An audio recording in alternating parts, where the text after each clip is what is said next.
Darating ang oras sa buhay natin na tayo ay mapapagod.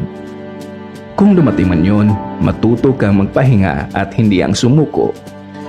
Huwag mong kainggitan ang pag-unlad ng ibang tao, lalo na kung siya ay hindi naman iba sa iyo. Bagkus maging masaya ka para sa kanya at gawin mong inspirasyon para umunlad din ang buhay mo.